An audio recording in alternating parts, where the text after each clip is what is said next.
सभी को राधे राधे, जय श्री कृष्ण, हर हर महादेव। क्लास में आप सभी का स्वागत है। अगर आप चैनल पर नए आए हैं तो चैनल को सब्सक्राइब कीजिए और अपने दोस्तों तक शेयर कीजिए।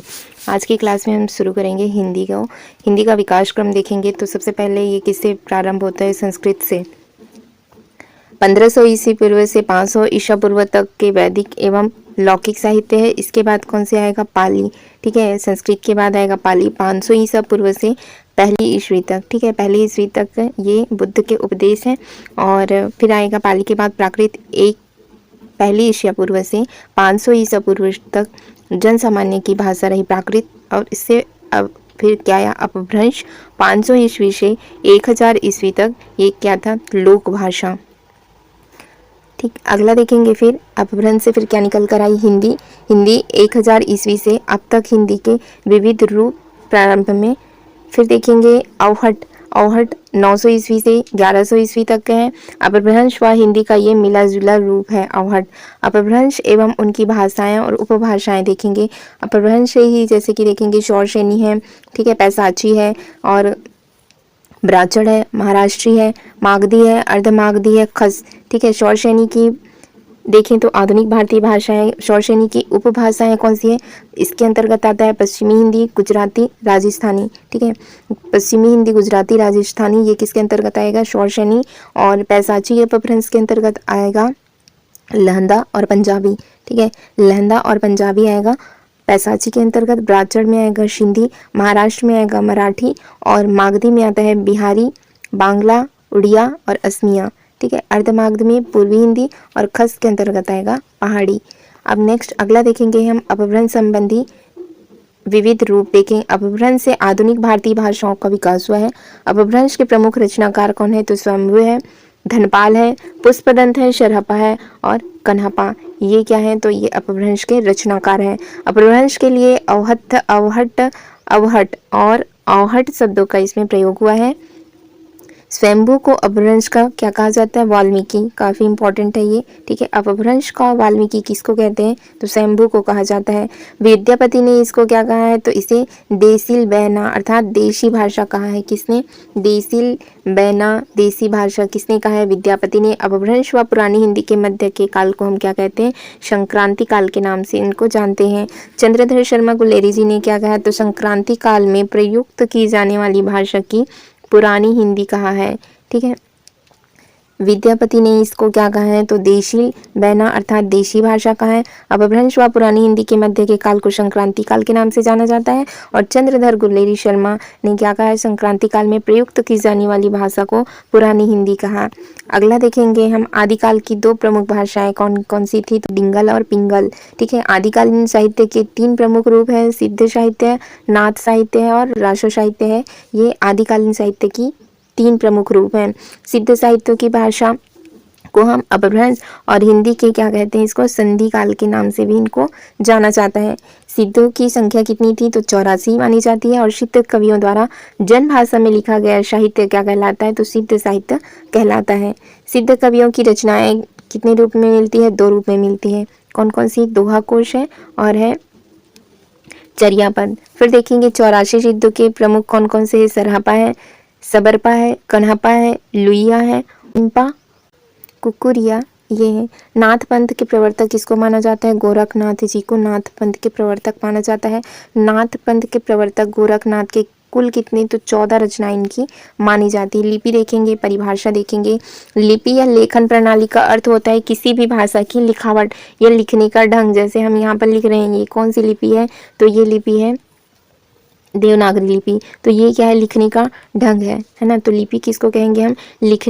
लिखावट की या लिखने का जो ढंग होता है उसको हम क्या कहते हैं? लिपि कहते हैं। ध्वनियों को लिखने के लिए जिन चिन्हों का हम प्रयोग करते हैं वही हमारा क्या है? लिपि है। जिस रूप के वर्ण अक्षर लिखे जाते हैं उनको हम क्या कहते हैं? लिपि कहते हैं। ये जो भाषा लिखी गई है ये देवनागरी लिपि में लिखी गई है। लिपि का उद्भव मानव सभ्यता की सबसे बड़ी खोज है, इसलिए इसको लिपि या अक्षर का क्या कहते हैं? हम ब्रह्म की संज्ञा इसको दी जाती है। लिपि का विकास क्रम देखेंगे। सूत्रलिपि, चित्रलिपि आया, चित्रलिपि से सूत्रलिपि, फिर आएगा प्रतीकात्मक, प्रतीक आया, फिर भावमूलक लिपि आया, फिर भाव ध्वनि मूलक लिपि, उसके बाद ध्वनि मूलक लिपि। ठीक है, ध्वनि मूलक लिपि के भेद देखेंगे, जैसे कि अक्षरात्मक, जैसे देवनागरी लिपि है ठीक है। देवनागरी हिंदी में लिखी जाती है, अरबी फारसी और कौन सी लिपि है, बंडाला, ठीक है, ये देवनागरी की है। फिर देखेंगे नेक्स्ट अगला वर्णात्मक में, जैसे कि रोमन लिपि अंग्रेजी में ये इस तरह से लिखा जाता है, ये क्या है, तो ये रोमन लिपि है। फिर देखेंगे हम देवनागरी लिपि, उच्चारित ध्वनि संकेतों की सहायता से भाव या विचार की अभिव्यक्ति क्या कहलाती है, भाषा। जबकि लिखित वर्ण संकेतों की सहायता से भाव या विचार की अभिव्यक्ति को हम क्या कहते हैं, तो इसको लिपि कहते हैं। भारत की सभी लिपियां कौन सी लिपि है, तो ब्राह्मी लिपि से ही निकली हुई है। ब्राह्मी लिपि का प्रयोग वैदिक आर्यों से शुरू हुआ है। ब्राह्मी लिपि का प्राचीनतम नमूना 5वीं सदी या फिर ईसा पूर्व का है, 5वीं सदी ईसा पूर्व का है, जो कि क्या है, बौद्धकालीन है, ठीक है, उस समय बौद्धकालीन था। और फिर स्वरूप देखिए, यह लिपि कैसे लिखी जाती है, तो ये बाईं ओर से, ठीक है, इस तरह से बाईं ओर से दाईं ओर लिखी जाती है। ये बायां हिस्सा है, ये दायां, तो इस तरह से हम बाईं ओर से दाईं ओर लिखते हैं। और यह कैसी है, तो अक्षरात्मक लिपि है। गुण देखेंगे, जो बोला जाता है वही उसको लिखा भी जाता है। एक वर्ण में दूसरे वर्ण का भ्रम नहीं होता है। जो ध्वनि का नाम है वही वर्ण का भी नाम है। एक ध्वनि के लिए एक ही वर्ण संकेत होता है, अलग अलग नहीं होता। नामकरण देखेंगे, देवनागरी लिपि को हम लोकनागरी लिपि या हिंदी लिपि भी इनको कहा जाता है। अपने अस्तित्व में आने के तुरंत बाद इसने देव भाषा संस्कृत को लिपिबद्ध किया, इसलिए नागरी में देव शब्द जुड़कर क्या बन गया, देवनागरी बन गया। नेक्स्ट अगला देखेंगे, हिंदी हमारी क्या है, तो कागजी राष्ट्रभाषा है और इसमें लिपि क्या है, तो देवनागरी ही।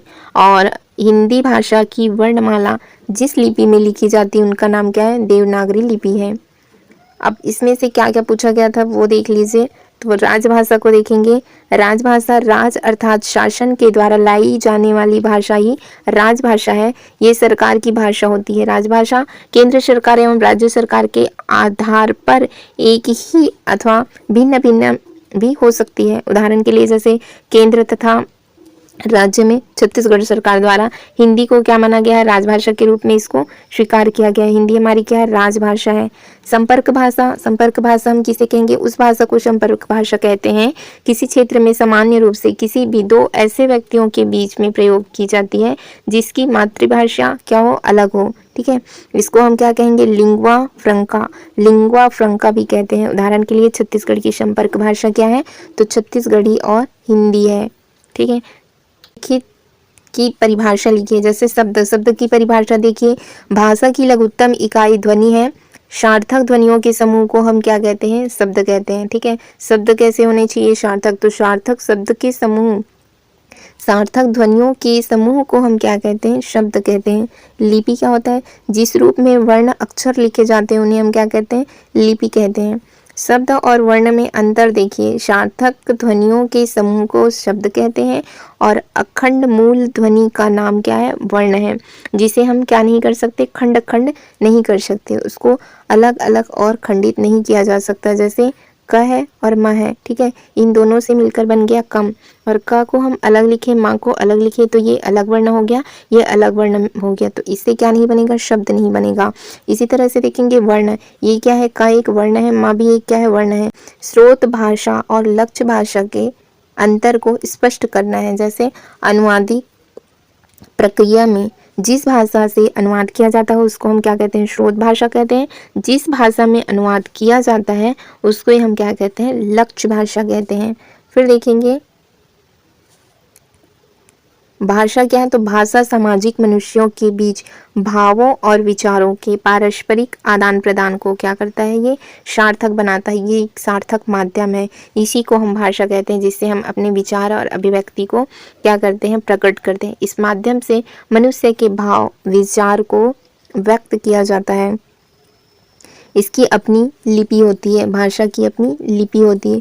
बोली क्या है, तो भावों और विचारों को अभिव्यक्त करने का माध्यम जिसे केवल मौखिक रूप में प्रयोग किया जाता है, ठीक है। बोली की कोई लिपि नहीं होती है, ठीक है, इसकी कोई लिपि नहीं होती है। शब्द क्या होता है, तो वर्णों का ऐसा समूह है जिसमें निश्चित अर्थ की उत्पत्ति हो, वो क्या कहलाता है, शब्द। जैसे रा एक वर्ण है, ठीक है, इसमें रा में आ लगाए, फिर एक माँ वर्ण और जोड़ दिए हम, ठीक है, तो इससे क्या बन गया, ये एक सार्थक शब्द बन गया जिसका कोई अर्थ होता है। तो वर्णों का समूह जिसका निश्चित अर्थ होता है वो क्या कहलाता है, शब्द कहलाता है। अगला देखेंगे वाक्य, दो या दो से अधिक पदों का सार्थक समूह जिसका पूर्ण रूपेण अर्थ निकलता है वो क्या कहलाता है? वाक्य।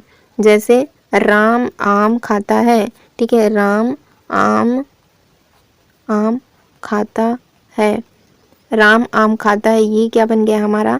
ये पदों का सार्थक समूह बन गया, तो ये होगा वाक्य।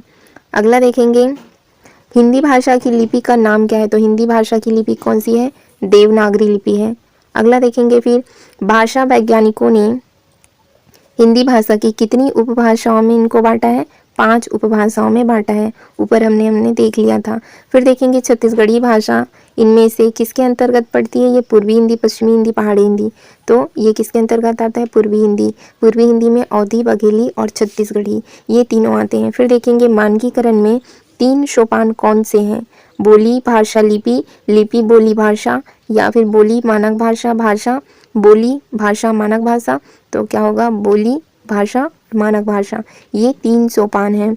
खड़ी बोली का मूल नाम क्या है? खड़ी बोली का मूल नाम है कौरवी, ठीक है। फिर देखिए हिंदी किस परिवार की भाषा है? हिंदी क्या ऑस्ट्रिक का है, द्रविड़ का है, चीनी तिब्बत है या भारोपीय है? तो ये कौन सी भाषा? हिंदी भारोपीय भाषा का परिवार है, ठीक है। कौन सी भाषा है? भारोपीय भाषा का परिवार है हिंदी। अगला देखेंगे जिन ध्वनि चिन्हों द्वारा मनुष्य परस्पर विचार विनिमय करता है उनकी समष्टि को हम क्या कहते हैं? जिसके द्वारा विचार विनिमय होता है उसको हम भाषा कहते हैं। हिंदी के उद्भव का सही क्रम, सबसे पहले क्या आया था? संस्कृत आया, फिर पाली आया, प्राकृत, अपभ्रंश, फिर आएगा अवहट। संस्कृत, पाली, प्राकृत, अपभ्रंश, फिर अवहट भाषा। नेक्स्ट फिर हम अगला देखते हैं हिंदी किस परिवार की भाषा है? हिंदी भारोपीय परिवार की भाषा है। खड़ी बोली का मूल नाम क्या है? कौरवी है, अवधी है, भोजपुरी है या मैथिली है? खड़ी बोली का मूल नाम है कौरवी, ठीक है। फिर देखेंगे विभाषा किसे कहते हैं? हम विभाषा खड़ी बोली हिंदी को कहते हैं, हिंदी क्षेत्र की प्रमुख बोलियों को कहते हैं, या फिर हिंदी क्षेत्र की शेष बोलियों को कहा जाता है? सही उत्तर होगा हिंदी क्षेत्र की प्रमुख बोलियों को हम विभाषा कहते हैं। वर्ण क्या है? यह भाषा की सबसे बड़ी इकाई होती है? नहीं, सबसे छोटी होती है। यह भाषा की सबसे छोटी इकाई होती है। इसका खंड हो सकता है? नहीं, इसका खंड नहीं हो सकता, ठीक है। तो राइट आंसर क्या हो जाएगा इसमें? डी, इसके खंड नहीं हो सकते वर्ण के। अगला देखेंगे फिर भाषा की सबसे छोटी इकाई होती है ध्वनि, ठीक है, सबसे छोटी होती है ध्वनि, तो सही उत्तर होगा इसका डी। अगला देखेंगे फिर वर्ण का दूसरा नाम क्या है? अक्षर है। अक्षर शब्द का अर्थ क्या होता है? अनावशान होता है। वर्ण अखंड मूल ध्वनि का नाम है। किसी शब्द का वह खंड जिसे खंड नहीं किया जा सकता वो वर्ण कहलाता है। प्रत्येक भाषा में कई वर्ण होते हैं। हिंदी भाषा की वर्णमाला में कितने वर्ण होते हैं? 52। और हिंदी की लिपि का नाम क्या है? तो देवनागरी लिपि है। हिंदी भाषा का कौन सा रूप मानक हिंदी के रूप में स्वीकार किया गया है? किसको? खड़ी बोली को। पूर्वी हिंदी के अंतर्गत 3 शाखाएं आती है, अवधी, बघेली और छत्तीसगढ़ी। ये पूर्वी हिंदी में आता है। खड़ी बोली में आकारांत प्रधान है, इसमें अधिकांशतः आकारांत आते हैं और आकारांत शब्दों का इसमें प्रयोग मिलता है, जैसे खोटा, घोड़ा। तो शब्द किस भाषा की धातु से बना है? तो ये बना है संस्कृत की भाष धातु से बना है। भाषा शब्द का निर्माण संस्कृत की भाष धातु से हुआ। इसका अर्थ क्या होता है? वाणी की अभिव्यक्ति। फिर आज की क्लास हम यहीं तक रखते हैं, आगे हम कल से कंटिन्यू करेंगे। Thank you friends, thank you all.